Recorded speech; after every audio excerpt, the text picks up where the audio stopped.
নমস্কার, fishing club Barrackpore চ্যানেলে আপনাকে স্বাগত। তো বন্ধুরা, ব্যাকে যে পুকুরটি দেখছেন এটি হচ্ছে হাকিমপুর স্কুলের নিকট গোমতিয়া রুইদাসপাড়া ত্রিশক্তি ক্লাবের পুকুর। এই পুকুরটি আগামী 7ই সেপ্টেম্বর থেকে হাতছিপের পাস শুরু হতে চলেছে। সিটের মূল্য করা হয়েছে 1600 টাকা। এই হাতছিপের পাশের নিয়মাবলীগুলো আপনারা একটু শুনে নিন। নিজের দায়িত্বে জেনে বুঝে তবে কিন্তু পুকুর পাড়ে আসবেন। পুকুরে ছোট থেকে 2 কেজি পর্যন্ত মাছ রয়েছে। প্রত্যেক সিটে 2টি করে হাতছিপ এবং 2 কাটার বড়শি আপনারা ফেলতে পারবেন। পাউরুটি এবং পিঁপড়ের ডিম আপনারা ব্যবহার করতে পারবেন। মাছ ধরার সময় সকাল 6টা থেকে সন্ধ্যে 5টা পর্যন্ত পুকুরে কোনোরূপ কেমিক্যাল ব্যবহার করা যাবে না। নিজের সিট ছেড়ে অন্য সিটে মাছ ধরা যাবে না। অগ্রিম 500 টাকা দিয়ে আপনাদের সিট বুকিং করতে হবে। অগ্রিম টাকা দিয়ে পাশের দিন না আসলে সেই টাকা ফেরত কিংবা অ্যাডজাস্টমেন্ট হবে না। প্রাকৃতিক দুর্যোগের কারণে পাশের দিন পরিবর্তন হতে পারে। পুকুরে মাছ না খেলে বা না পেলে কোনো রকম দাবি পুকুর কর্তৃপক্ষ গ্রাহ্য করিবে না।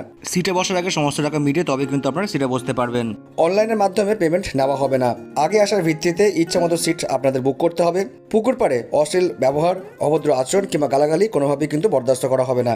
উপরোক্ত নিয়মগুলি মেনে যদি আপনারা মাছ ধরতে আসতে পারেন তবেই আসুন, না হলে নয়, এমনটা কিন্তু বক্তব্য পুকুর কর্তৃপক্ষের। এই পুকুরের পরিচালনার দায়িত্বে যারা আছেন অমিত দা এবং ক্ষুদিরাম দা, ওনাদের নাম্বার এই ভিডিও স্ক্রিনে দেওয়া থাকবে। আপনারা ফোন করে এই পুকুর সম্পর্কে জানতে পারেন এবং খোঁজ খবর নিতে পারেন। বিশেষ দ্রষ্টব্য যারা যাবেন বা যারা সিট বুকিং করবেন তারা নিজস্ব চিন্তাভাবনা এবং সিদ্ধান্ত নিয়ে তবে কিন্তু সিট বুকিং করবেন। আমার কথা ভিডিও দেখে নয়। তো বন্ধুরা, দেখা হচ্ছে অন্য কোনো পুকুরের নতুন কোনো ভিডিও নিয়ে।